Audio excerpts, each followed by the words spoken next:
সম্বৰ্ধনা জনাবৰ কাৰণে নিৰ্বাচিত সাহিত্য পৰিষদৰ কাৰ্যবাহী সদস্য ৰাকেশ বৰদেউৰী ডাঙৰীয়া তেখেতক এইখিনি চেলেঙি আদৰণি জনাবৰ কাৰণে অনুৰোধ জনাইছোঁ। আমাৰ ইয়াৰ পাছতে যোগেন দেউৰী ডাঙৰীয়া আমাৰ মাজত উপস্থিত নিৰ্বাচিত সাহিত্য পৰিষদৰ কাৰ্যবাহী সদস্য তেখেতকো এইখিনি স্থানৰে সম্বৰ্ধনা জনাবৰ কাৰণে অনুৰোধ জনাইছোঁ। ইয়াৰ পাছতে আমি অনুৰোধ জনাম আমাৰ নিৰ্বাচিত সাহিত্য পৰিষদৰ আন এগৰাকী কাৰ্যবাহী সদস্য যতীন দেউৰী ডাঙৰীয়া তেখেতকো এইখিনি চেলেঙিৰে সম্বৰ্ধনা জনাবৰ কাৰণে মই অনুৰোধ জনাইছোঁ।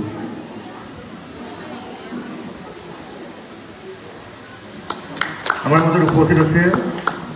ভাইচ চেয়াৰমেন নন্দিতা দেউৰী নিৰ্বাচিত সাহিত্য পৰিষদ তেখেতকো এইখিনি চেলেঙিৰে আদৰণি জনাবৰ কাৰণে মই অনুৰোধ জনাইছোঁ।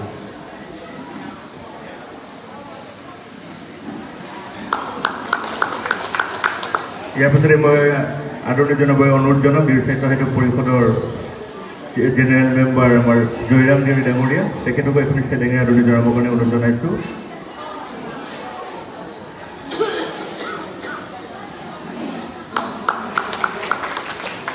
ইয়াৰ পাছতে আমি আমাৰ আন এগৰাকী জেনেৰেল মেম্বাৰ কেশৱ দেউৰী ডাঙৰীয়া তেখেতকো এইখিনি চেলেঙিৰে আদৰণি জনাবৰ কাৰণে অনুৰোধ জনাইছোঁ।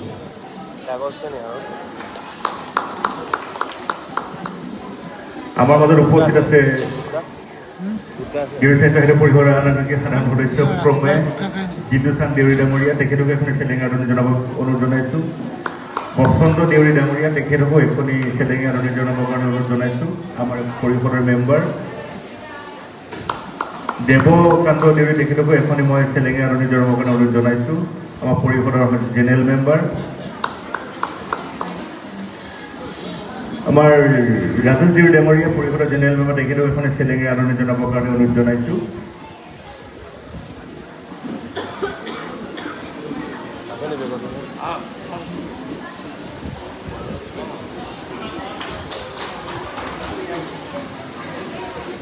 আমাৰ বীৰেন দেউৰী ডাঙৰীয়া তেখেতক এইখিনি চেলেঙি আদৰণি জনাবৰ কাৰণে মই অনুৰোধ জনাইছোঁ। পৰিষদৰ জেনেৰেল মেম্বাৰ আমাৰ মাজত উপস্থিত আছে আমাৰ NCC কেপ্টেইন তেখেতকো এইখিনি চেলেঙি আদৰণি জনাবৰ কাৰণে অনুৰোধ জনাইছোঁ। NCC কেডাৰৰ কেপ্টেইন কামাণ্ডাৰ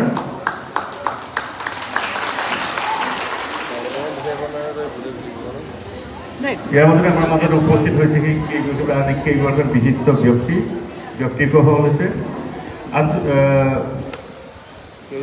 পূব নাৰায়ণপুৰ আঞ্চলিক পঞ্চায়তৰ সদস্য সন্মানীয় সৰুমী দেউৰী ডাঙৰীয়া তেখেতকো মই মঞ্চত আহিবৰ কাৰণে অনুৰোধ জনাইছোঁ। আৰু বানবাৰী আঞ্চলিক পঞ্চায়তৰ সদস্য তৰামাই দেউৰী তেখেতকো মই মঞ্চত আহিবৰ কাৰণে অনুৰোধ জনাইছোঁ। আমাৰ মাজত এই গাঁৱৰে বৰ পূজাৰী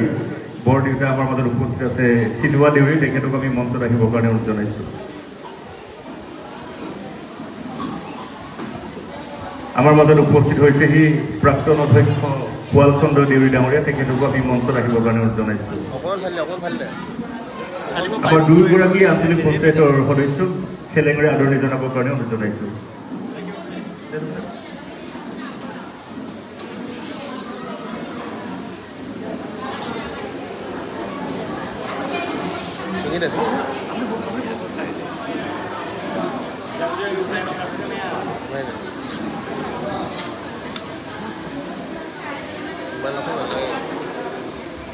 আমাৰ বৰ পূজাৰী দেউতাকো চেলেঙিৰে আদৰণি জনাবৰ কাৰণে আপুনি অকণমান আগলৈ যাওক দেউতা সেই আগত তেখেতকো চেলেঙিৰে আদৰণি জনাবৰ কাৰণে অনুৰোধ জনাইছোঁ। আমাৰ মাজত উপস্থিত হৈছে সি আন এগৰাকী কাৰ্যবাহী সদস্য প্ৰফুল্ল দেউৰী ডাঙৰীয়া তেখেতকো এইখিনি চেলেঙিৰে আদৰণি জনাবৰ কাৰণে মই অনুৰোধ জনাইছোঁ।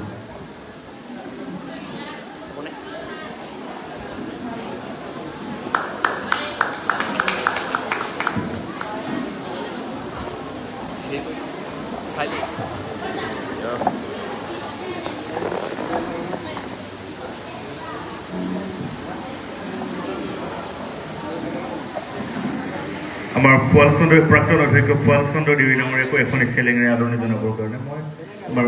পৰিষদৰ কৰ্মচাৰীসকলক অনুৰোধ জনাইছোঁ।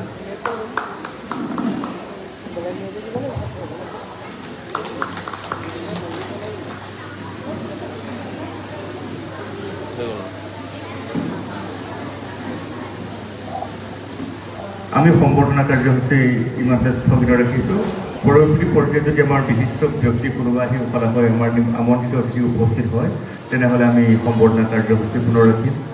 জয়জয়তে আপোনালোকক মই স্বাধীনতাৰ আন্তৰিক স্বাগতম শুভকামনা জনাইছোঁ। আজিৰ আমাৰ দিনটো অতি গৌৰৱৰ দিন, অতি আনন্দৰ দিন, লগতে অতি দুখৰো দিন। আমি দুয়োটা দুখ আৰু বিষাদেৰে ভৰা তথাপি আমি আনন্দৰ দিন বুলি আমি গণ্য কৰিব লাগিব। বিশেষকৈ এই স্বাধীনতা লাভ কৰিবৰ কাৰণে আমি ভাৰতবৰ্ষৰ শ শ সন্তান, শ শ জোৱান আমি এই হেৰাব লগা হৈছিলে। আমাৰ ওচৰতে আছিলে গহপুৰত কনকলতা মুকুন্দ কাকতি, 16 বছৰীয়া গাভৰু ছোৱালীজনী দেশ স্বাধীনৰ কাৰণে 1942 চনৰ গণ আন্দোলনত নিজৰ জীৱন ত্যাগ দিছিলে। তেওঁৰ লগতে ত্যাগ দিছিলে মুকুন্দ কাকতি। আমাৰ ওচৰতে আছে অসমতো তেনেকুৱা কুশল কোঁৱৰকে আদি কৰি বহুতো বীৰ বীৰাংগনা আমাৰ এই দেশ মাতৃক স্বাধীনতা দিবৰ কাৰণে নিজৰ জীৱন ত্যাগ দিছিলে। ভাৰতবৰ্ষৰ তেনেকুৱা অজস্ৰ আছে। আজি সেইসকলৰ তেজৰ বিনিময়ত, তেখেতসকলৰ ত্যাগৰ বিনিময়ত আজি আমি স্বাধীনতা লাভ কৰিবলৈ সক্ষম হৈছোঁ। এই স্বাধীন মানে কি? আমি মুক্ত, আমি সকলো ফালৰ পৰা নিজে নিজক শাসন কৰিব পৰা ব্যৱস্থা আমি ব্ৰিটিছৰ পৰা আজৰি আনিছিলোঁ। আৰু সেই গতিকে আজি এই শুভ ক্ষণত আমি সকলো ইয়াতে সমবেত হৈছোঁ। লগতে আমি সেই মহান মণিসকলৰ আত্মাকো আমি ইয়াৰ পৰাই শ্ৰদ্ধাঞ্জলি নিবেদন কৰিছোঁ, যাতে তেখেতসকলৰ আত্মাক চিৰ শান্তি লাভ কৰোঁ। আৰু আমি ভাৰতবৰ্ষখন এটা একক ৰাষ্ট্ৰ হিচাপে প্ৰতিষ্ঠা কৰি পৃথিৱীৰ সৰ্ববৃহৎ গণতান্ত্ৰিক দেশ এখন হিচাপে আমি প্ৰতিষ্ঠা লাভ কৰিছোঁ। তাৰ পিছতে আজি আমাৰ নৰেন্দ্ৰ মোদী ডাঙৰীয়াৰ যি বিশ্বখন নেতৃত্বৰে ভাৰতবৰ্ষক বিশ্বগুৰু আসনত প্ৰতিষ্ঠা কৰিবৰ কাৰণে, ভাৰতবৰ্ষখন এখন বিকশিত ৰাষ্ট্ৰ হিচাপে প্ৰতিষ্ঠা কৰিবৰ কাৰণে অহৰহ চেষ্টা কৰি আছে। আৰু এই চেষ্টাত আমি সকলোৱে সহায় দিব লাগিব। আমি সকলোৱে যদি সহায় সহযোগ কৰে, এখন গাঁও দুঘৰ তিনিঘৰ মিলি এটা সমাজ, এখন কেইবাঘৰো মিলি এখন গাঁও, কেইবাখন গাঁও মিলি এটা অঞ্চল, কেইবাখনো অঞ্চল মিলি এটা জিলা, আৰু কেইবাখনো জিলা লগ লাগি এখন ৰাজ্য, কেইবাখনো ৰাজ্য লগ লাগি এখন ৰাষ্ট্ৰ হৈছে। আৰু সেই ৰাষ্ট্ৰখনৰ নাম হৈছে ভাৰতবৰ্ষ। আমাৰ অঞ্চলখনৰ এই অঞ্চলৰ এটা নাম আছে, ইয়াৰ সমষ্টি বিহপুৰীয়া। আৰু তাৰপিছত আমি গ'লে আমি অসমত কেইটা সমষ্টি পাওঁ? 126টা সমষ্টি। 126টা সমষ্টি গঠিত এখন ৰাজ্য, 32টা জিলাৰে গঠিত এখন ৰাজ্য। এই ৰাজ্যখনক আমি সবলৰূপে প্ৰতিষ্ঠা কৰিবৰ কাৰণে ভাৰতবৰ্ষৰ বুকুত এখন 5খন শক্তিশালী ৰাজ্যৰূপে প্ৰতিষ্ঠা কৰিবৰ কাৰণে আমাৰ ডক্টৰ হিমন্ত বিশ্ব শৰ্মা ডাঙৰীয়া, মুখ্যমন্ত্ৰী ডাঙৰীয়াই অহৰ্নিশে চেষ্টা কৰি আছে। আমি এই চেষ্টাত আমাৰ চৰকাৰখনৰ চেষ্টাক, আমাৰ নৰেন্দ্ৰ মোদী ডাঙৰীয়াৰ চেষ্টাক আমি সকলোৱে সহায় সহযোগ কৰিব লাগিব। আমি সকলোৱে নিজৰ নিজৰ দায়িত্ব আৰু কৰ্তব্য, আমি স্বাধীনতা কিয় লাভ কৰিলোঁ? যাতে আমি বেলেগৰ গোলামত নাথাকোঁ, বেলেগৰ আন্ধাৰত নাথাকোঁ। আমি নিজেই নিজক স্বাধীন কৰিম, আমি নিজেই নিজক শাসন কৰিম, আৰু আমি নিজকে পৃথিৱীৰ বুকুত নিজকে প্ৰতিষ্ঠা কৰিম বুলি আজি আমি স্বাধীনতা যুঁজত জঁপিয়াই পৰিছিল। ভাৰতবৰ্ষৰ প্ৰতিজন সেই টাইমত থকা আমাৰ সেই সময়ত থকা আমাৰ প্ৰত্যেকজন ব্যক্তিয়ে। এতেকে মই আমাৰ এই উঠি অহা আমাৰ কণ নৱপ্ৰজন্মসকলক মই অনুৰোধ জনাম, আজি ছাত্ৰ সমাজ তোমালোক, কাইলৈ দেশৰ নাগৰিক, কাইলৈ তোমালোকে দেশৰ ভৱিষ্যত হ'বা। তোমালোকৰ দায়িত্ব হৈছে, আজি তুমি আমাৰ NCC কেডাৰসকলক মই ধন্যবাদ জ্ঞাপন কৰিছোঁ। ইমান ধুনীয়াকৈ তোমালোকে NCC মাৰ্চ পাছ কৰিছা, আৰু আমাৰ সেই মাৰ্চ পাছত যিসকল কেডাৰে অংশগ্ৰহণ কৰিছে তেখেতসকলক মই উজ্জ্বল ভৱিষ্যত কামনা কৰিছোঁ। আৰু তেখেতসকলৰ আদৰ্শ অনুকৰণ কৰি আমি বাকী আমাৰ ছাত্ৰ ছাত্ৰীসকলেও যাতে নিজকে শৃংখলা, এটা NCC কেডাৰ সদায় ডিচিপ্লিন মেইনটেইন কৰে, আৰু সেই ডিচিপ্লিন মেইনটেইন কৰাৰ মানে এটা ছাত্ৰৰ জীৱনত সুশৃংখলাবদ্ধ ছাত্ৰৰ জীৱনলৈ এটা সুন্দৰ ভৱিষ্যত নিৰ্মাণ কৰে। গতিকে মই সমূহ পিতৃ মাতৃকে ইয়াত উপস্থিত থকা অভিভাৱকসকলক অনুৰোধ জনাম, যাতে আমাৰ দেশখনক, আমাৰ গাঁওখনক, নিজৰ ঘৰখনক আমি সবল কৰিব লাগিব, আৰু সবল কৰিবলৈ হ'লে আমি নিজকে সুনাগৰিক হিচাপে প্ৰতিষ্ঠা কৰিব লাগিব। মই বৰ বেছি দীঘলীয়া নকৰোঁ, সকলোকে পুনৰবাৰ স্বাধীনতা দিৱসৰ আন্তৰিক শুভকামনা জনাইছোঁ। ইয়াৰ পিছতে মই পৰৱৰ্তী কাৰ্যলৈ আগবাঢ়িব বিচাৰিছোঁ। আমাৰ পৰৱৰ্তী কাৰ্যসূচী সন্মানীয় মুখ্য অতিথি আমাৰ ডিউৰি সাহিত্য পৰিষদৰ মুখ্য কাৰ্যবাহী সদস্য সন্মানীয় ভৈৰৱ দেউৰী ডাঙৰীয়াক তেখেতৰ বহুমূলীয়া ভাষণ ৰাখিবৰ কাৰণে অনুৰোধ জনাইছোঁ। ধন্যবাদ। 59তম স্বাধীনতা দিৱসৰ আজি আমাৰ দেউৰী স্বায়ত্তশাসিত পৰিষদৰ উদ্যোগত অনুষ্ঠিত কৰা এই অনুষ্ঠানত উপস্থিত থকা আমাৰ দেউৰী স্বায়ত্তশাসিত পৰিষদৰ অধ্যক্ষা অমিত প্ৰভা বাইদেউ, আমাৰ কাৰ্যবাহী সদস্য আমাৰ যোগেন দেউৰী ডাঙৰীয়া, ৰাকেশ দেউৰী ডাঙৰীয়া, প্ৰফুল্ল দেউৰী ডাঙৰীয়া, আমাৰ উপাধ্যক্ষ আমাৰ নন্দিতা ডাঙৰীয়ানী, কাৰ্যবাহী সদস্য যতীন দেউৰী ডাঙৰীয়া, সদস্য আমাৰ কেশৱ দেউৰী ডাঙৰীয়া, আমাৰ জয়ৰাম দেউৰী ডাঙৰীয়া, জিন্তু থান, আমাৰ বীৰেন দেউৰী ডাঙৰীয়া, আৰু ইয়াত উপস্থিত থকা ৰাজেশ দেউৰী ডাঙৰীয়া, দেৱকান্ত দেউৰী ডাঙৰীয়া, সোণেশ্বৰ দেউৰী ডাঙৰীয়া, আৰু আমাৰ কাৰ্যবাহী সদস্য সুশাংক বৰদেউৰী ডাঙৰীয়া, আৰু ইয়াত উপস্থিত থকা আমাৰ পৰিষদৰ প্ৰাক্তন অধ্যক্ষ সন্মানীয় পুৰাল দেউৰী ডাঙৰীয়া, আৰু ইয়াত উপস্থিত থকা আঞ্চলিক পঞ্চায়তৰ সদস্য নাৰায়ণপুৰ পদুমী দেউৰী ডাঙৰীয়ানী, তৰামাই দেউৰী ডাঙৰীয়ানী, আঞ্চলিক পঞ্চায়তৰ সদস্য চিনোৱা দেউৰী ডাঙৰীয়া, বৰ পূজাৰী, আৰু ইয়াত উপস্থিত থকা মোৰ শ্ৰদ্ধাৰ সাংবাদিক বন্ধুসকল, আৰু মোৰ ইয়াত সন্মানীয় সন্মুখত বহি থকা মোৰ জ্যেষ্ঠ আইসকল, দেউতাসকল, বন্ধুবৰ্গসকল, আৰু ভাইটি ভণ্টিসকল, আৰু বিশেষভাৱে আজি এই অনুষ্ঠানটোত আমাৰ NCC কেডাৰসকল, আৰু বিশেষভাৱে আমাৰ এই অনুষ্ঠানটোত স্বাধীনতা দিৱস উপলক্ষে আজি তেওঁলোকৰ দেশৰ হকে আজি যিকেইজন মহান ব্যক্তিয়ে বলিদান দি গ'ল, যোৱাৰ আজি তেখেতসকলৰ উপলক্ষে আমাৰ ছাত্ৰ ছাত্ৰীসকল আহিছে প্ৰদৰ্শনৰ কাৰণে। আমাৰ প্ৰদৰ্শনীসমূহ আমাৰ ছাত্ৰ ছাত্ৰীসকল পোনপ্ৰথমতেই আপোনালোকৰ সকলোলৈকে দেউৰী স্বায়ত্তশাসিত পৰিষদৰ ফালৰ পৰা আমি আন্তৰিক অভিনন্দন জ্ঞাপন কৰিছোঁ। আজি এই ৭৯তম স্বাধীনতা দিৱস উপলক্ষে আমি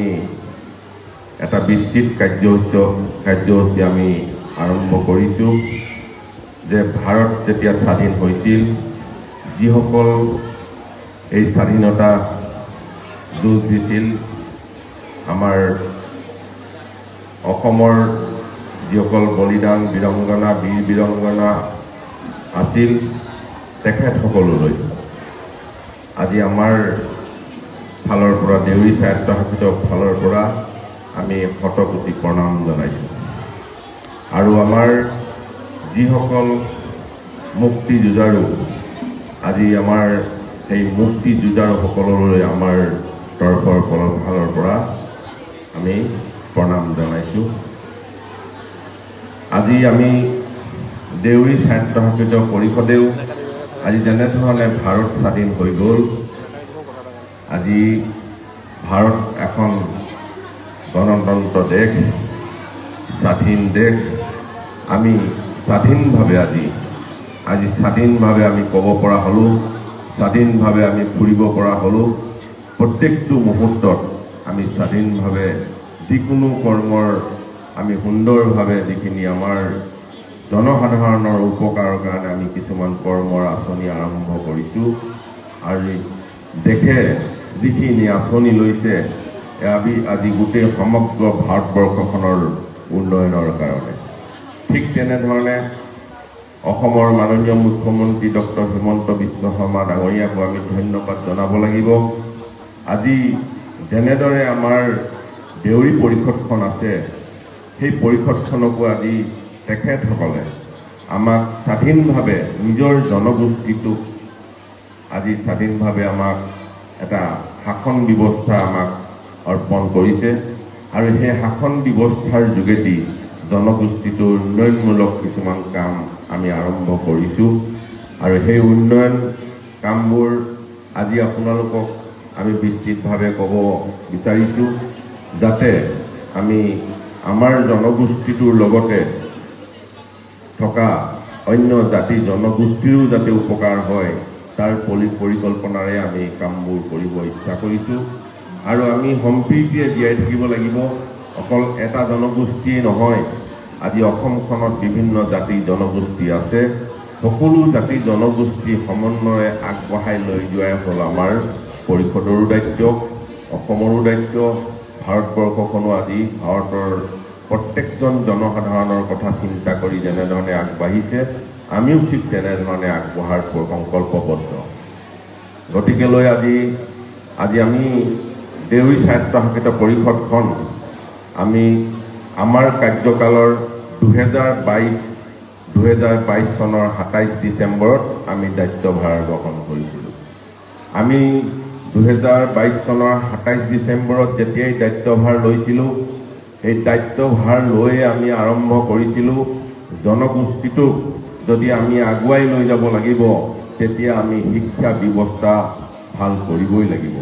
যদি শিক্ষা ব্যৱস্থা ভাল নহয়, তেতিয়া আমি আমাৰ সমাজখন আমি আগবঢ়াই লৈ যাব কেতিয়াও নোৱাৰোঁ। গতিকেলৈ আমি পৰিষদখনৰ সমূহ আমাৰ কাৰ্যবাহী সদস্যসকল আৰু সদস্যাসকলৰ লগত আমি আলোচনা আৰম্ভ কৰিলোঁ, যাতে আমি সমাজখনক ভাল কৰি লৈ যোৱাৰ আৰু জাতিটোক ভাল কৰি লৈ যোৱাৰ আগলৈ আগবঢ়াই লৈ যোৱাৰ ক্ষেত্ৰত সহযোগ আমাক যিখিনি আমি কাৰ্যসূচী হাতত ল'লোঁ, যে আমি প্ৰথমতে আৰম্ভ কৰিলোঁ জাতি জনগোষ্ঠীক উপকাৰ কৰিবৰ কাৰণে আমাৰ জনগোষ্ঠীৰ পৰা আমি প্ৰশাসনিক দিশটোত আগবঢ়াই লৈ যোৱাৰ এটা সংকল্প ল'লোঁ আৰু সেই যাত্ৰা আমি আৰম্ভ কৰিলোঁ। আৰু আৰম্ভ কৰি প্ৰথম বৰ্ষৰ পিছতে আমি 9জনকৈ আমাক আমি যি প্ৰশাসনিক বিষয়ত দি আমি আমাৰ ছাত্ৰ ছাত্ৰীসকলক আমি পঢ়াই তেখেতসকলে আজি উত্তীৰ্ণ হৈ 9জন ছাত্ৰই সেই অসম যিটো আমাৰ লোকসেৱা আয়োগ পৰীক্ষাত উত্তীৰ্ণ হ'ল আৰু সেই উত্তীৰ্ণ 9জন ছাত্ৰই এতিয়া আমি আমাৰ কিছু বিভাগত তেওঁলোকে কাম কৰি আছে। আমি গৌৰৱ অনুভৱ কৰিছোঁ, আমি সফল অনুভৱ কৰিছোঁ যে আমি সেই ছাত্ৰ ছাত্ৰীসকলক পঢ়োৱাৰ পিছত আমি এটা ভাল ৰিজাল্ট পালোঁ, যে আমাৰ 9জনকৈ ছাত্ৰ আমি পালোঁ, যে আমাৰ প্ৰশাসনিক দিশবোৰত আমি যাতে আগবঢ়াই লৈ যাব পাৰোঁ এইখিনি। তাৰ পিছত আমি আকৌ আৰম্ভ কৰিলোঁ দ্বিতীয় কাৰ্যকালত। এই দ্বিতীয় কাৰ্যকালতো আমি আৰম্ভ কৰিলোঁ 20জন ছাত্ৰ আকৌ তেনেধৰণে আমি পঠালোঁ। এই 20জন ছাত্ৰ এইবাৰ আমাৰ প্ৰায় 11জন ছাত্ৰই প্ৰিলিমছত পাছ কৰিছে আৰু মই ভাবিছোঁ সেই 11জন ছাত্ৰৰ পৰাও আমি আৰু আমাৰ ছাত্ৰ এইবাৰ যিটো মেইন পৰীক্ষাত উত্তীৰ্ণ হ'ব বুলি মই আশা কৰিছোঁ। এই 11জন ছাত্ৰৰ পৰা যেতিয়া আমি পাম, তেতিয়া আমি আৰু গৌৰৱ কৰিব পাৰিম। আৰু এইবাৰ আকৌ আমি পঠিয়াইছোঁ, যোৱাবাৰ যেনেকৈ পঠিয়াইছোঁ, আমি এইবাৰো আকৌ আৰম্ভ কৰিছোঁ জানুৱাৰী মাহত, যে আমাৰ 30জন ছাত্ৰ আৰু আমি APSC কোচিং কৰিবৰ কাৰণে আমি তেওঁলোকক পঠাইছোঁ আজি গুৱাহাটীত। গতিকেলৈ আমি এটা পৰিকল্পনা লৈছোঁ। কিয় পৰিকল্পনা লৈছোঁ? আজি সেইখিনি আজি প্ৰশিক্ষণ দিয়াৰ কাৰণে আমাৰ এটা শকত পুঁজিৰ পৰিমাণ হৈছে। সেই শকত পুঁজিটো আমি ব্যয় কৰিছোঁ। কিয় ব্যয় কৰিছোঁ? যে জনগোষ্ঠীটোৰ যিসকল ছাত্ৰ ছাত্ৰী আছে, এই ছাত্ৰ ছাত্ৰীসকলৰ উপকাৰ কাৰণে। আৰু এই ছাত্ৰ ছাত্ৰীক যদি আমি ভাল কৰি আগবঢ়াই লৈ যাব নোৱাৰোঁ, তেতিয়া আমি জাতিটো একেবাৰে তলত থাকিম। শিক্ষাৰ মানদণ্ডৰ শিক্ষাৰ ক্ষেত্ৰত যদি আমি আগবঢ়াই লৈ যাব নোৱাৰোঁ জাতিটোক, তেতিয়া আমি শেষ হৈ যাম। গতিকেলৈ আমি সেই সংকল্প ল'লোঁ আৰু ভাবিছোঁ আমি যে এইখিনি ক্ষেত্ৰৰ উপৰিও আমি আমাৰ যিসকল আমি আকৌ সিদ্ধান্ত ল'লোঁ আমাৰ পৰিষদখনে, যে আমি এইবাৰ আমাৰ ছাত্ৰ পঠিয়াম, যে APSC UPSC কোচিঙৰ কাৰণে আমাৰ ছাত্ৰসকলক যেনেকৈ পঠিয়াইছোঁ, এইবাৰ আমি আকৌ এখিনি ছাত্ৰ পঠিয়াম, সেইখিনি আমি পেৰামেডিকেলত। তেতিয়া আমি আকৌ সিদ্ধান্ত ল'লোঁ, আমি সেই পেৰামেডিকেলত প্ৰথমবাৰ আমি পঠিয়াইছিলোঁ 145জন ছাত্ৰ। তাৰপিছত সেই 145জন ছাত্ৰ ইতিমধ্যে তেওঁলোকে পঢ়ি আছে, হয়তো তেখেতসকলৰ কিছুৰ মানে শেষ হৈছেগৈ পঢ়াৰ, আৰু খুব বেছি আৰু 6 মাহমানৰ ভিতৰত তেওঁলোকে ওলাই গুচি আহিব। আৰু এইবাৰো আমি পঠিয়াইছোঁ যে আমি এইবাৰো ইতিমধ্যে আমি সিদ্ধান্ত ল'লোঁ, এইবাৰো আমি 130জন ছাত্ৰত আমি পঢ়োৱাৰ সিদ্ধান্ত লৈছোঁ। আমাৰ এটা শকত পুঁজি ব্যয় হয় আজি জনসাধাৰণৰ উন্নয়নৰ কাৰণে আমাক অসম চৰকাৰে এটা পুঁজি দিয়ে সেই পুঁজিৰ আমি আমাৰ 22টা সমষ্টি আছে 22 জন আমাৰ মেম্বাৰক আমি হেতু ভাগ কৰোঁ কিঞ্চিত পৰিমাণে ভাগ কৰি কিনে আমি পৰিষদখন চলাওঁ তাৰ লগতে আমি সেই শিক্ষাৰ দিকটো সমূহীয়াভাৱে আমি সেই এটা পুঁজি শকত পৰিমাণৰ পুঁজি পঢ়াৰ ক্ষেত্ৰতো ব্যয় কৰোঁ আৰু তাৰ পিছত আমি সেই পেৰামেডিকেলৰ ব্যৱস্থাটোতো আমি কৰোঁ তাৰ পিছত আৰু আমাৰ ছাত্ৰ ছাত্ৰীসকলে যিসকলে ইচ্ছুক ছাত্ৰ ছাত্ৰী skill north east skill centre আপোনালোকে হয়তো গম পাব পাৰে আমাৰ বহু ছাত্ৰ ছাত্ৰীয়ে পঢ়িব গৈছে সেই ছাত্ৰ ছাত্ৰীসকলে ইতিমধ্যে পঢ়ি তেখেতসকলে আজি ডুবাই আজি কাটাৰ আজি ঠাইত তেওঁলোকে এতিয়া তেওঁলোকে চাকৰি কৰি আছে মই আজি ভাৰতবৰ্ষৰ গুজৰাট আজি বেংগলোৰ আজি বিভিন্ন ঠাইত আমাৰ ছাত্ৰ ছাত্ৰীসকলে তেখেতসকলে নিজে উপাৰ্জন কৰি আছে এইখিনি কথা হয়তো আপোনালোকে গম নাপাব পাৰে মই সেইকাৰণে আপোনালোকক কথাখিনি ক'ব বিচাৰিছোঁ যে আমাৰ পৰিষদখনে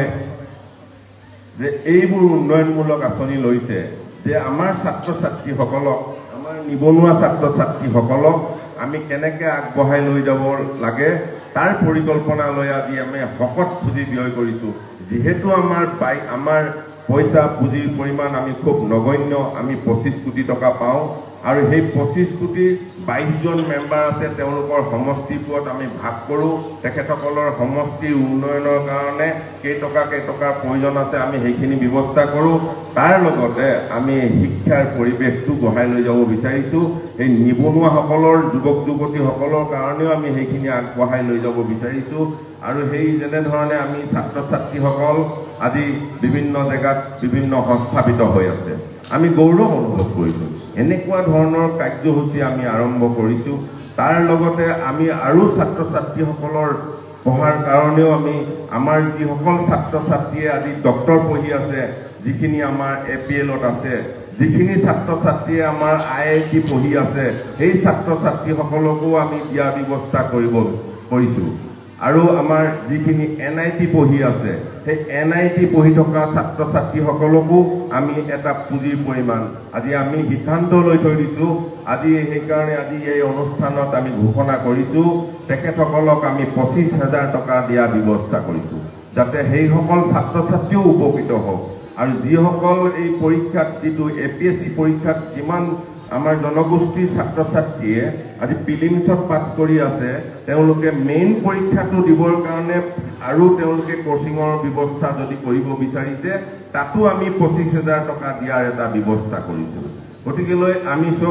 আমি সমাজখনৰ কাৰণে জনগোষ্ঠীটোৰ কাৰণে আমি বিভিন্ন ধৰণৰ আঁচনি আৰম্ভ কৰিছোঁ আৰু তাৰ লগতে আমি সমূহীয়াভাৱে আজি সমষ্টিটো 22 জন মেম্বাৰৰ উন্নয়নৰ কথা আছেই সেই টকাৰে আৰু তাৰ লগতে আমি আমাৰ জনগোষ্ঠীৰ যিমান মন্দিৰ আছে প্ৰত্যেকটো মন্দিৰত আমি 30,000 টকাকৈ প্ৰত্যেক বছৰে আমি দিয়াৰ ব্যৱস্থা কৰিছোঁ যাতে কোনো এটা মন্দিৰত যাতে কোনো আমাৰ পূজাৰীসকলে যাতে মানে নোপোৱাকৈ নাথাকে আমি সেইটো ব্যৱস্থা কৰিছোঁ আৰু আপোনালোকে চাব যে আমি বিভিন্ন ধৰণৰ ক্ষেত্ৰত আমি যিখিনি আঁচনি লৈছোঁ আজি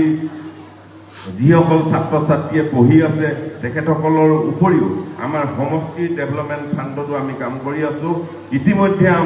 আমাৰ এই অট'নমাছ কাউন্সিলখনৰ আমাৰ কাৰ্যকালত আমি কিছুমান মূল্যৱান আঁচনিও লৈ থৈছোঁ আৰু ইতিমধ্যে আঁচনিবোৰ সমাপ্ত হৈ গৈছে আমি ভীমবৰ দেউৰী গুৱাহাটীৰ যিটো ভীমবৰ দেউৰী ভৱন এই ভৱনটো আমি ইতিমধ্যে মুকলি কৰিলোঁ আমি তাত 3 কোটি প্ৰায় 50 লাখ টকা ব্যয়েৰে আমি এটা ভৱন বনাই থৈ দিছোঁ হয়তো আপোনালোকে গৈছে যদি গম পাব দেখিছে যদি গম পাব যে তাত এটা ভৱন আমি মুকলি কৰিছোঁ তাত সেই আটক ধুনীয়া এটা বিল্ডিং আমি বনালোঁ তাৰপিছত আমি হদিয়াৰ নিচিনা এখন ঠাইত হদিয়াটো আমি ভীমবৰ দেউৰী ভৱন ইতিমধ্যে আমাৰ শেষ হৈ গৈছে আমি খুব সোনকালে সেইটো ইনগ্ৰেশ্যন কৰিব আৰম্ভ কৰিছোঁ তাৰপিছত আমি ডিব্ৰুগড়ত এটা ভীমবৰ ভৱন আমি আৰম্ভ কৰি আছোঁ সেই ভীমবৰ ভৱনো আজি কিছুদিনৰ পিছত আমি সেইটো সমাপ্ত হ'ব সেই বিল্ডিংটো আমি ইনগ্ৰেশ্যন কৰিম তাৰপিছত আমি গোগামুখত এটা ভৱন বনাইছোঁ সেই ভৱনটো আমি ইতিমধ্যে আমি ইনগ্ৰেশ্যন কৰাৰ পৰিকল্পনা আগবঢ়াইছোঁ ইমানখিনি কৰাৰ উপৰিও আমি আৰু বিভিন্ন ধৰণৰ আঁচনিও আমি আৰম্ভ কৰিছোঁ আমাৰ যুৱক যুৱতীসকলৰ কাৰণে আমাৰ যিসকল শিল্পী আছে এই শিল্পীসকলকো আমি এইবাৰ সিদ্ধান্ত লৈছোঁ জনগোষ্ঠীটোৰ উদীয়মান যিসকল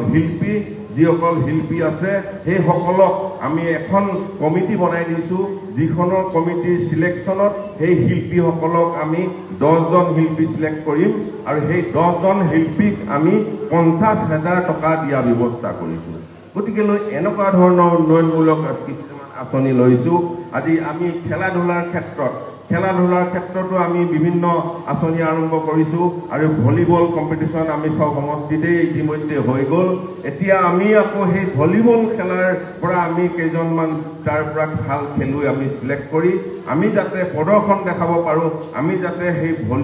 ভলী প্লেয়াৰ আমি যাতে ভাল খেলুৱৈ বনাব পাৰোঁ তাৰ পৰিকল্পনা আমি আৰম্ভ কৰিছোঁ গতিকে এইখিনি ক্ষেত্ৰত আপোনালোকৰ সহযোগিতা লাগিব তথাপিও এই কথাখিনি আমি কামখিনি কৰি গৈ আছোঁ আজি আপোনালোকে চাইছে যে আমাৰ কৃষিৰ ক্ষেত্ৰত হয়তো সিদিনাখন আমি দিছোঁ আমাৰ যিখন সেল্ফ হেল্প গ্ৰুপ আপোনাৰ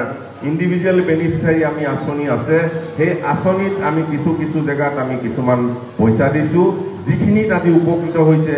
সিদিনাখন মই এই বঙালমৰা ত্ৰিপুঞ্জয় দেউৰী আপোনালোকে নামটো শুনিব পাৰে বা নাজানিবও পাৰে তাত এটা যিটো আমাৰ হানি প্ৰচেছিং যিটো যাৰ যোগেদি এই কি কয় আপোনাৰ মৌ যিটো ৰস এই ৰসটো যাতে বহুদিনলৈকে বেয়া নোহোৱাকৈ বিক্ৰী কৰিব পৰা যায় তেনেকুৱা এটা প্ৰচেছিং ইউনিট আমি অলৰেডি বঙালমৰাত আৰম্ভ কৰিছোঁ সেই তেওঁৰ আমি এটা আমি হেৰি দিছোঁ তেওঁলোকক এটা কি বুলি কয় তেওঁক এটা পুঁজি দিছোঁ সেই পুঁজিৰ যোগেদি তেওঁ আজি নিজেই সংস্থাপিত হৈছে তেখেতৰ লগতে 10জন ব্যক্তিও তাত আছে আৰু 10জন ব্যক্তি থকাৰ উপৰিও তাত 200 ফাৰ্মাৰ্ছ আছে 200জন ফাৰ্মাৰ্ছে 200 ফাৰ্মাৰ্ছ মানে বুজিছেনে তাত 200জন ব্যক্তি আছে যিসকলে মৌটো পোহে আৰু সেই মৌটো পোহাৰ পিছত সেই ৰসটো তেওঁ লৈ গুচি যায় ৰসটো তেওঁ মানে সেইটো পেৰি তাতে এটা প্ৰচেছিং মানে এটা প্ৰিজাৰ্ভ কৰি ৰাখিব পৰা এটা ব্যৱস্থাই তেওঁ পৰিকল্পনা কৰিছে 200জন মানুহৰ উপকাৰ হৈছে আৰু আমি কিছুমান প্লেনিং কৰি আছোঁ আমি খুব কম দিনৰ ভিতৰত এইখিনি উলিয়াই দিম সিদিনাখন আমি এখন বগৰী খেতি আৰম্ভ কৰিছোঁ যিখন বগৰী খেতি মই দিছোঁ অলৰেডি বগৰী খেতিত আমাৰ 5জন ব্যক্তিয়ে কৰিছে তেওঁলোকে আজি নিজে সংস্থাপিত যোৱাবাৰ তেওঁলোকে পালে 1.5 লাখ এইবাৰ তেওঁলোকে এডাল গছজোপাতেই যেতিয়া বগৰী বিক্ৰী কৰি কিনে তেওঁ 1.5 লাখ পাইছে এতিয়া সেই গছজোপাত 5টাকে ডাল মেলিছে তেতিয়া হ'ল তাত তেওঁলোকে প্ৰায় 8-10 লাখ টকাৰ এই বছৰ উপাৰ্জন কৰিব আমি এইখিনি প্ৰচেছ কৰি আছোঁ তাৰ লগতে আমি বিভিন্ন ধৰণৰ আৰু কিছুমান উন্নয়নমূলক আঁচনি আৰম্ভ কৰিছোঁ এতিয়া আমি প্ৰত্যেকটো সমষ্টিত আমাৰ 22টা সমষ্টিত আমি আমাৰ প্ৰেক্ষাগৃহ বনাই আছোঁ যিটো প্ৰেক্ষাগৃহত আমাৰ কণ ছাত্ৰ ছাত্ৰীসকলে নিজৰ কিছুমান প্ৰতিভা থাকে সেই প্ৰতিভাবোৰ বিকাশ কৰাৰ এটা প্লেটফৰ্ম আমি সৃষ্টি কৰিছোঁ আমি সেইকাৰণে সেইটো সিদ্ধান্ত লৈছোঁ আমি শিল্পী দিৱস অনুষ্ঠানটো আমি প্ৰত্যেকটো সমষ্টিত পতাৰ এটা ব্যৱস্থা কৰিছোঁ যাতে কণ ছাত্ৰীসকলক সেই শিল্পী দিৱসটো পাতিলেই নহ'ব তাৰ 15 দিনৰ আগত সেই ছাত্ৰ ছাত্ৰীসকলক প্ৰশিক্ষণ দিয়াৰো ব্যৱস্থা আমি কৰিছোঁ যাতে সেই ছাত্ৰ ছাত্ৰীসকলে প্ৰশিক্ষকৰ যোগেদি তেওঁলোকে যাতে নাচ গান গীত মাত এনেকুৱা ধৰণৰ শিকি আৰু সেই 15 দিনৰ পিছত এটা অনুষ্ঠান কৰিম সেইদিনাখন শিল্পী দিৱস সেই অনুষ্ঠানটোত তেওঁলোকে তাত প্ৰতিবেশক মানে মঞ্চত আহি কিনে তেওঁলোকে নিজৰ প্ৰতিভাবোৰ বিকাশ কৰিবলৈ সুবিধা হয় এইটো কেলে কৰিছোঁ এইটোৰ লগত এটা সম্বন্ধ আছে বৈজ্ঞানিক যে আমাৰ ছাত্ৰ ছাত্ৰীসকলে যে পৰীক্ষা দিবলৈ যায় কেতিয়াবা পৰীক্ষাত কেতিয়াবা যে নাৰ্ভাছ কৰে কিয় নাৰ্ভাছ কৰে নাৰ্ভাছ কৰাৰ কাৰণটোৱে হ'ল তেওঁ এই ধৰণৰ কিছুমান ধৰক তেওঁলোকক যদি আমি ষ্টেজত তেওঁলোকৰ পাৰফৰ্মেন্সবোৰ দেখাৰ সুবিধা কৰি দিব পাৰোঁ তেওঁলোকে নিজে যদি ইয়াত কবিতা এটা গাব পাৰিব তেওঁলোকে নিজে নৃত্য কৰি কিনে দেখাব পাৰিব তেতিয়া তাৰ নাৰ্ভাছটো নাইকিয়া হৈ যায় সেই নাইকিয়া হ'বৰ কাৰণে এতিয়া আমাৰ ছাত্ৰ ছাত্ৰীসকলে যেতিয়া পৰীক্ষা দিবলৈ যায় তাত কয় যে মানে পিছত ঘূৰি আহি কিনে কয় যে মই এই আনসাৰটো পাৰিছিলোঁ কিন্তু আনসাৰটো পাৰিছিলোঁ যদিও মই সেইটো টাইমত পাহৰি গ'লোঁ পাহৰি যোৱাৰ কাৰণটো কি সেই নাৰ্ভাছ ছিষ্টেমটো সেই নাৰ্ভাছ ছিষ্টেমটো হোৱাৰ কাৰণেই পাহৰি গ'ল গতিকে এই নাৰ্ভাছ ছিষ্টেমটো আমি নাইকিয়া কৰিবৰ কাৰণে এনেকুৱা ধৰণৰ পৰিকল্পনা কৰিছোঁ গতিকে এই ব্যৱস্থাৰ যোগেদি আমি পৰিষদখনক আমি আগবঢ়াই লৈ যাব বিচাৰিছোঁ আৰু বহুজন এতিয়া আমি আকৌ আৰম্ভ কৰি আছোঁ মই বৰ বেছি দীঘলীয়াও নকৰোঁ যে আমি আমাৰ যিসকল সেল্ফ হেল্প গোট আছে আজি এই সেল্ফ হেল্প গোটবোৰক আমি দিয়াৰ ব্যৱস্থা কৰি আছোঁ তাঁতশাল দিয়াৰ ব্যৱস্থা কৰিছোঁ তাঁতশাল মানে এনেকুৱা মানে হেৰি শাল নহয় কি বুলি কয় এইটো মাইনা তাঁতশাল যিখনৰ মূল্য 2 লাখ টকা আমি আজি আপোনালোকৰ এই লখিমপুৰ জিলাটোত আমি তাঁতশাল দিয়াৰ ব্যৱস্থা কৰিছোঁ আমি ইয়াত আমি এটা আমাৰ কমিটি এখনো ইতিমধ্যে আমি কি কয় বনাই লৈছোঁ সেই কমিটিখনে গোটেই বিষয়বস্তুটো চাব আৰু সেই তেখেতসকলৰ যোগেদি আমাৰ মহিলাসকলে যাতে নিজে সংস্থাপন হ'ব পাৰে নিজে সংস্থাপিত হৈ কিনে নিজেই প্ৰতিষ্ঠিত হ'ব পাৰে তাৰ কাৰণে আমি শালৰ ব্যৱস্থা কৰিছোঁ এইখিনি কৰোঁতে আমাক আজি আপোনালোকে চাই আছে ইয়াৰ পিছত আমি কৈ থকা কথাখিনিয়ে কৈ আছোঁ আমাৰোতো নেগেটিভ থাকিব পাৰে এতিয়া কথা হ'ল কি যে আমাৰ বিষয়ে এইখিনি কৰাৰ পিছতো আমাক আজি বিভিন্ন মানে ছ'চিয়েল মিডিয়াৰ যোগেদি বিভিন্নজনে বিভিন্ন কথা কয় আজি আমি আপোনালোকে চাব সিদিনাখন আমাৰ অমিত বৰুৱা বাইদেউ চেয়াৰমেন বাইদেৱে এটা বাইট দিছিলে যে ইয়াত বিভিন্ন ধৰণৰ অপপ্ৰচাৰ এটা হৈছে অপপ্ৰচাৰ কি আছে আজি আমাৰ ছাত্ৰ ছাত্ৰীসকলক আমি পঢ়াইছোঁ আজি তেওঁলোকক আমি পঢ়াইছোঁ পঢ়োৱাৰ বিনিময়ত আমি তেখেতসকলৰ পৰা 10% পইচা তেওঁলোকৰ পৰা কণ্ট্ৰিবিউশ্যন কৰাইছোঁ যে 10% ৰাইজ এই কথাখিনি গুৰুত্ব দিব যিহেতু ছ'চিয়েল মিডিয়াটো ওলাই আছে একেবাৰে নজনা নুশুনাৰ নিচিনা কথা কৈ থাকিলেতো অসুবিধা হয় গতিকেলৈ মই এই কথাখিনি ক'ব বিচাৰিছোঁ যে বিভিন্ন অপপ্ৰচাৰ এটা আৰম্ভ কৰিছে যিটো অপপ্ৰচাৰে আমাৰ জনগোষ্ঠীটোক সেৱা কৰি ৰাখিছে যে অপপ্ৰচাৰ কেনেকুৱা ধৰণৰ আমি আজি আপোনালোকে চাব আমাৰ পৰিষদখনে 100% দি আজি আমাৰ ছাত্ৰ ছাত্ৰীসকলক পঢ়াই আছে কিন্তু 100% পঢ়োৱাৰ পিছত আমাৰ ছাত্ৰ ছাত্ৰীসকলে আজি বহুত ছাত্ৰই আজি তেওঁৰ মানে সেই অনুষ্ঠানৰ পৰা মনে মনে গুচি আহে পঢ়াই কিন্তু তেওঁলোকৰ যিটো মূল্য আমি সেই ইনষ্টিটিউটক কমপ্লিট দি দিওঁ সম্পূৰ্ণ দি দিওঁ দি দিয়াৰ পিছত তেওঁলোকে পঢ়াটো আধা কৰি কিনে তেওঁলোকে গুচি অহাৰ পিছত তেওঁলোকৰ কথাটো কি যে আমাৰ কি যাব পৰিষদৰে পইচা যাব সেইটো কেনেকুৱা কথা আৰু সেই দেখি কিনে আমি সিদ্ধান্ত ল'লোঁ যে আমি 100% আমি পইচা দিব নোৱাৰোঁ আমি 90% পইচা দিম যাতে আমি সেই 10% পইচা নিজৰ অভিভাৱকে দিব তাৰমানে ষ্টুডেণ্ট শ্বেয়াৰ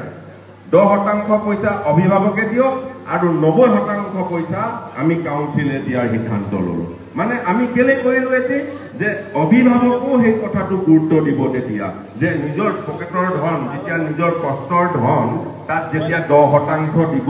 সেই ছাত্ৰজনে পঢ়ি আহিলে তেতিয়াহে তেওঁ ক'ব যে তুমি কিয় গুচি আহিছা তোমাৰ কাৰণে ইমান টকা খৰচ কৰি কিনে আমি পঠাইছোঁ গতিকেলৈ সেই 10% পইচা দিলেহে গাত লাগিব গতিকেলৈ আমি সেই 10% পইচা এই আমাৰ কি কয় মানে এই ছাত্ৰৰ পৰা দিয়া ব্যৱস্থা কৰি গতিকেলৈ এই কথাটোকে কয় সেই 10% পইচা আমি বোলে পকেটত ভৰাওঁ বুলি কয়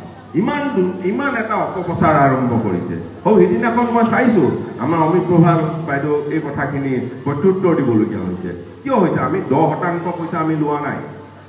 কিয় ল'ম আমি 10% পইচা কিন্তু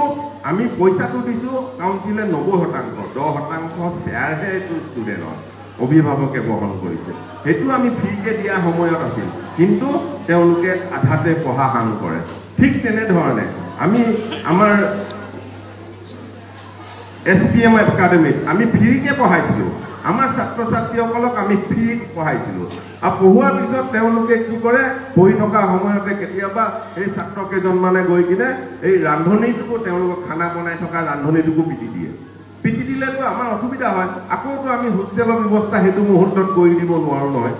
নহয় জানো বাৰু কেনেকৈ আমি সেই মুহূৰ্তত কৰি দিব তাৰপিছত আমাক ক'ব যে আমাক হোষ্টেলটো আৰু এটা ঠিক কৰি দিয়ক আমুক কৰি দিয়ক আৰে হোষ্টেলত আছে আমিতো নাজানো হোষ্টেল আৰু সেইকাৰণে এইখিনি পঢ়োৱাৰ কাৰণে আমি পৰীক্ষণখনে আমি এখন কমিটি বনাই যে এজন ACS অফিচাৰ আছে ৰিটায়াৰমেণ্ট ACS অফিচাৰ প্ৰফুল্ল দেউৰীক আমি তাৰ চেয়াৰমেন দায়িত্ব দি তেখেতৰ যোগেদি সমস্ত আমি দায়িত্বটো এৰাই দিছোঁ যে ইয়াত কি ধৰণৰ যদি কাইলৈ অসুবিধা হয় সুবিধা হয় বা বিভিন্ন সা সমস্যা যদি হয় যি আপত্তি আছে তেখেতকে দিব তেখেতে আহি আমাক ক'ব তেতিয়া আমি উপকাৰ কৰিব পাৰিম সিদিনাখন কেইজনমান ছাত্ৰ ছাত্ৰী আহি কিনে সেই তেওঁলোকে কৈছে যে মানে তেওঁলোকক পইচাৰ এনেকুৱা ধৰণৰ ব্যৱস্থা কৰিম আৰে তোমালোকে এনেকৈ ধৰণৰ তাক গ্ৰুপ কৰি কিনে তোমালোকে ফটো মাৰি কিবা কৰি এই মানে দেখাব নালাগে তোমালোকক পঢ়িব পঠাইছোঁ তোমালোকে পঢ়া আৰু তোমালোকৰ সময় তোমালোকক মই যদি লগ কৰিব যাওঁ তেতিয়াও আধা ঘণ্টা 1 ঘণ্টা সময় নষ্ট হয় বুলি মই তোমালোকৰ ওচৰলৈ নাযাওঁ তোমালোকে ভালকৈ পঢ়া আৰু তোমালোকক পঢ়াত আমি যদি অসুবিধা কৰোঁ তেতিয়াতো বেয়া হ'ব গতিকে ইমানখিনি কৰাৰ পিছতো আকৌ লাষ্টত আমাকে দুখ দিয়ে বিভিন্ন ধৰণৰ অপপ্ৰচাৰ কৰি আছে আকৌ সিদিনাখন আমি চালোঁ যে আমাৰ পৰিষদত আমি আজি লখিমপুৰ জিলাৰ আমাৰ শিপিনীসকলৰ কাৰণে আমি পুঁজি আনিছোঁ আমি সেই পুঁজিটো আমি শিপিনীসকলৰ কাৰণে আনো এই পইচা আহি পোৱাৰ আগতেই সিদিনাখন আকৌ এটা অপপ্ৰচাৰ ওলালে যে আমি ভাগ বতৰা কৰি কিনে ল'লোৱেই বুলি পইচাই আহি পোৱা নাই এইফালে আমি কাউন্সিলখনে পইচা ভাগ কৰি ল'লোৱেই বুলি এনেকুৱা ধৰণৰ অপপ্ৰচাৰ হয় নেকি কওকচোন ৰাইজ আপোনালোকো সচেতন হওক এই কথাখিনি যে মহিলাসকলৰ প্ৰকৃততে অহা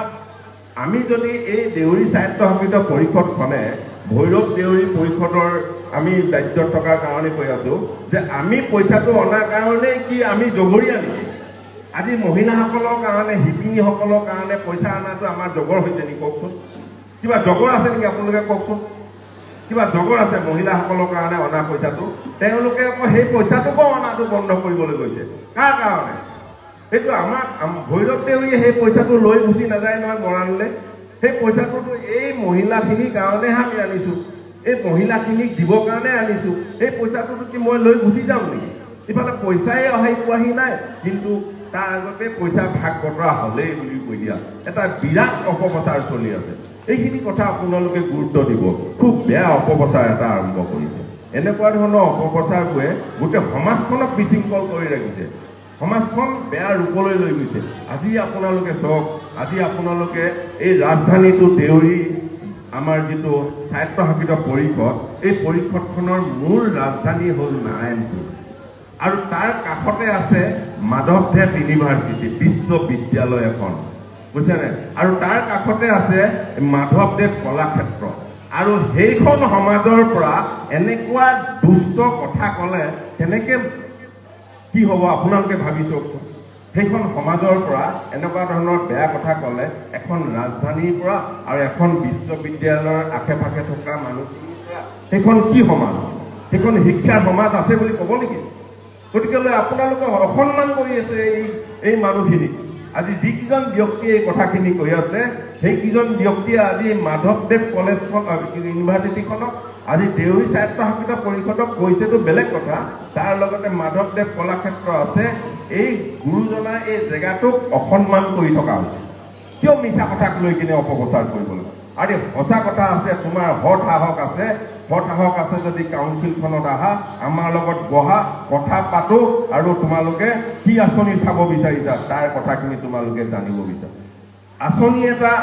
আমাক এতিয়া বিভিন্ন ধৰণৰ অপপ্ৰচাৰ কৰি আছে RTIক লৈ কিনে কথাখিনি মই কৈ দিছোঁ আজি যাতে কোনো বেয়া পাব নালাগে ওলাইছে কাৰণে ক'বলগীয়া হৈছে এনেকুৱা ধৰণৰ RTI কৰি আছে এতিয়া RTIখন কৰিয়ে লগে লগে মানুহে RTI দিব নোৱাৰে তাৰপিছত যদি আজি আমাৰ এছিষ্টেণ্টক কয় যে মাৰিম পিটিম চোচৰাম এনেকুৱা ক'লে মানে বাৰু কেনেকৈ হ'ব RTI কি ভদ্ৰ মানুহে RTI কৰে কোনখিনি মানুহে তথ্যটো জানিবৰ কাৰণে কিন্তু তথ্যটো বিক্ৰী কৰিবৰ কাৰণে RTI নকৰে নহয় RTIটো ব্যৱসায় নেকি সিটোতো ব্যৱসায় নহয় কোনবোৰ মানুহে ব্যৱসায় কৰিব আটাইতকৈ ননসেন্স মানুহে ব্যৱহাৰ কৰিব ব্যৱসায়টো ৰূপত লৈ গৈ আছে RTIটো ভদ্ৰ মানুহৰ ৰূপত নিব লাগে RTIখন কৰিছে মোৰ এটা তথ্য এটা জানিব ইচ্ছা কৰিছো গতিকে মই তথ্যটো RTI যোগেদি জানিব কোনোবা সময় পোৱা নাই তেওঁ সেইটো কাৰণে কৰে কোনোবা সময় পাইছে বেকাৰ আছে তেওঁ আহি কিনে ইয়াত আলোচনা কৰিব লাগে কিছুমান মানুহৰ ব্ৰেইনত সোমাই গৈছে মানে পেটাত্মা কিছুমান সোমাই গৈছে এতিয়া মই সেই কথাখিনি ক'বলগীয়া আছে যেতিয়া এজন মানুহে কোনো কাম নাই বন নাই হি একো কাম নাই গতিকে লৈ হি RTI কৰি কিনে এটা উপৰুৱা পইচা পোৱাৰ এটা উৎস বিচাৰি লয় এইটো এটা ব্যৱসায় ৰূপলৈ গৈ আছে সেই ইজি মনি সহজ মনি আৰু হি যেতিয়া তাৰ ব্ৰেইনত যেতিয়া কুবুদ্ধি সোমাই বেয়া মন লৈ কিনে যেতিয়া কাম কৰে তাৰ ব্ৰেইনটো হি নিজে পৰিচালিত নহয় তাৰ ব্ৰেইনটো সেই পেটাত্মাটোৱে তাক পৰিচালিত কৰে বুজিছেনে সেই ভূতটোৱে তাক পৰিচালিত কৰে ব্ৰেইনটো সেই ব্ৰেইনটোৰ মতে হি সেই পেটাত্মাটোৰ মতে হি ব্ৰেইনটোৱে চলে মানুহে বেয়া কৰ্মটো কৰিবলৈ 100 বাৰ চিন্তা কৰিব লাগিব আজি মই ক'লো নহয় যিখন সমাজত যিটো পৰিয়ালত আপোনালোকে RTI গোটেই চিষ্টেমটো চাব কোনটো পৰিয়ালৰ মানুহে RTI কৰিছে কেনেকুৱা শ্ৰেণীৰ মানুহে RTI কৰিছে আৰু এইখিনি এটা ষ্টেণ্ডাৰ্ড মানে মানুহৰ সব মানুহে সব কাম কৰিব নোৱাৰে মানে মানুহ বিশেষেহে মানুহে কাম কৰিব পাৰে ভাল মানুহে বেয়া কামটো RTI কৰিছে বুলি বেয়া নহয় RTI মই কৈছোনে ভদ্ৰ মানুহ এজনো RTI কৰে তেওঁ তথ্যটো জানিব কাৰণে আৰু তথ্যটো জানি তেওঁ থৈ দিয়ে যদি তাত ভুল হৈছে তেওঁ লগে লগে সেইটো আমাক আপত্তি কৰিব সেইটোহে RTI কিন্তু RTIখন এজনে দিলে সেইজনক দি দিলে পইচা সেইজনে মানে আমাক এটা ডিমাণ্ড দিব আৰু অস্থিৰ কৰিব কাউন্সিলটো অস্থিৰ কৰাৰ এটা পৰিৱেশ এই পৰিৱেশটো আমাৰ সমাজত চলিছে খুব ভয়ংকৰ ৰূপত চলিছে আমি হাঁহি উৰুৱাই দিছো আমি ধেমালি কৰি উৰুৱাই দিছো কিন্তু আমি এটো খুব গুৰুত্ব দিব লাগে খুব সিৰিয়াছ হ'ব লাগে এনেকুৱা এখন সমাজ আমাক বেয়া কৰি আছে কাৰণ আমাৰ ছাত্ৰ ছাত্ৰীসকল উঠি অহা ছাত্ৰ ছাত্ৰীসকলে কষ্টৰে ধন ঘটিবলৈ লিখিব দুষ্ট কৰি কিনে ধন ঘটিবলৈ শিকাৰ পৰিৱেশ আজি শিক্ষা ব্যৱস্থাটো তেনেকৈ আগবঢ়াই লৈ যাওক গতিকে লৈ মই বৰ বেছি দীঘলীয়াও নকৰোঁ এইখিনিকে ক'লোঁ সকলোকে আজি এই স্বাধীনতা দিৱস উপলক্ষে আপোনালোকে আহি আজি আমাক যিখিনি অনুপ্ৰেৰণা আগবঢ়ালে আমাৰ যুৱ বন্ধুসকলে বা আইসকলে প্ৰতিটো ক্ষেত্ৰত আপোনালোকক মোৰ ফালৰ পৰা এটাই অনুৰোধ আছে যে আমাৰ ছাত্ৰ ছাত্ৰীসকলক আমি আমাৰ পঢ়া শুনাৰ ক্ষেত্ৰত আমি আমাৰ আইসকলে গুৰুত্ব দিয়াৰ প্ৰয়োজন আমাৰ বুবাইসকলে গুৰুত্ব দিয়াৰ প্ৰয়োজন আমি কিছুমান কথা গুৰুত্ব দিব লাগিব আৰু সমাজখন ভাল কৰিব লাগিব মই আৰু এটা কথা ক'বলগীয়া হৈছে যে মাধৱদেৱ কলাক্ষেত্ৰ যিদিনাখনেই ইনগ্ৰেশ্যন কৰিছে তাৰ আগদিনাখন মই সেই মাধৱদেৱ কলাক্ষেত্ৰত গৈছিলোঁ সেই মাধৱদেৱ কলাক্ষেত্ৰখনত গৈ মই এটাই দেখিলোঁ তাত প্ৰায় 80-90 জন বৃদ্ধ মানুহে আজি তেওঁলোকৰ বয়স অন্ততঃ 80 ওপৰত আৰু সেইকেইজন ব্যক্তিয়ে 80-70 এনেকুৱা ধৰণৰ মানে বৃদ্ধ তেখেতসকলে তাতে বহি কাইলৈ অনুষ্ঠানটো হ'ব বুলি এই মিঠৈটো বনাই আছে এটা মিঠৈ বনাই আছে যাতে তাত যিসকল আহিব তেখেতসকলক মিঠৈ দিব সেইসকল এতিয়া আপোনালোকে চাব তেতিয়া মই মোৰ অনুভৱৰ কথা কৈছোঁ কিমান ভুল হয় হয়তো ভুল হ'ব পাৰে শুদ্ধ হয় সেইখিনি কথা মই কৈ আছোঁ তেতিয়া মই চাইছোঁ যে এই দুজনমান ব্যক্তিক সুধিলোঁ যে এইসকল মানে বৃদ্ধ ক'ৰ হয় কৈছে যে আমাৰ চব ইয়াৰ লোকেলি হয় তেতিয়া মোৰ অনুভৱ হ'ল আমাৰ দেউৰী মানুহৰ এনেকুৱা বৃদ্ধৰ পৰিমাণ খুব নগণ্য কিন্তু তাত চালোঁ তাত ইমান আজি জেনেৰেল কাষ্টত যিমান বৃদ্ধ মানুহ আছে কিন্তু আমাৰ দেউৰী মানুহত ইমান বৃদ্ধ মানুহ নাই কিয় নাই আমি সেইখিনি অলপ চিন্তা কৰিবলগীয়া হ'ল কিয় আমি কিছুমান বস্তু আমি এভইড কৰিব লাগিব আমি এৰিব লাগিব সমাজখন নহ'লে বেয়া হ'ব আৰু আমি কিছুমান বস্তু আজি পান কৰি কিনে বা নিজকে এটা বয়সটো বেছি বঢ়াই লৈ গৈ কিনে আমি যিটো হাৰত কাম কৰিছোঁ এনেকৈ হ'লে আমাৰ বৃদ্ধ বৃদ্ধাৰ পৰিমাণ একেবাৰে কমি যাব গতিকেলৈ স্বাস্থ্যৰ ক্ষেত্ৰতো গুৰুত্ব দিবলৈ কৈছোঁ যে আমাৰ এই যি মানে আমাৰ মদ পানী ব্যৱস্থাটো সামাজিকভাৱে আমাৰ যিখিনি নীতি নিয়ম আছে সেইখিনি কৰিব লাগে, কিন্তু এই খোৱা পানটো অলপ কমাই দিব লাগে, তেতিয়া আমাৰ আয়ুটো বাঢ়ি যাব আৰু ভাল চিন্তা কৰিবলৈ মন যাব। গতিকেলৈ সেইখিনি ক্ষেত্ৰতো সজাগতাটোহে কথা কৈছোঁ মই। সকলোকে মই অনুৰোধ জনাইছোঁ এইখিনি ক্ষেত্ৰত আইসকলো গুৰুত্ব দিব, যাতে আমাৰো যাতে সেই 80 বছৰ 90 বছৰ আজি ধৰক আমাৰ এখেত বুঢ়াল দেউৰী আছে, এখেতলোকৰ নিচিনা মানে বয়সৰ মানুহ আমি চাব বিচাৰোঁ ইয়াত 10জন ব্যক্তি। গতিকেলৈ আমি যেতিয়া 10জনলৈকে আয়ুটো আমি তেনেকুৱা বয়সৰ মানুহ ৰাখিব পাৰিম। আজি এই মিটিংখনত তেখেতক নিমন্ত্ৰণ কৰিছে, তেখেতে আহি ইয়াত উপস্থিত হৈ এই কথাখিনি ক'ব পৰাও শক্তি আছে, শুনিব পৰাও শক্তি থকাৰ এটা এনাৰ্জেটিক মানে যিটো সময় উলিয়াব পাৰিছে, এইটো ধেমালি কথা নহয়। নিশ্চয় তেখেতে কিছুমান নীতি নিয়মৰ মাজত আছে, সেই নীতি নিয়মখিনি তেখেতসকলৰ পৰা লোৱাটো আমাৰ দৰকাৰ। গতিকেলৈ মই মোৰ ফালৰ পৰা সকলোলৈকে মোৰ ফালৰ পৰা শুভেচ্ছা জনাই মোৰ আজি স্বাধীনতা দিৱসৰ মোৰ বক্তব্য এই ইমানতে সামৰণি মাৰিছোঁ। ধন্যবাদ।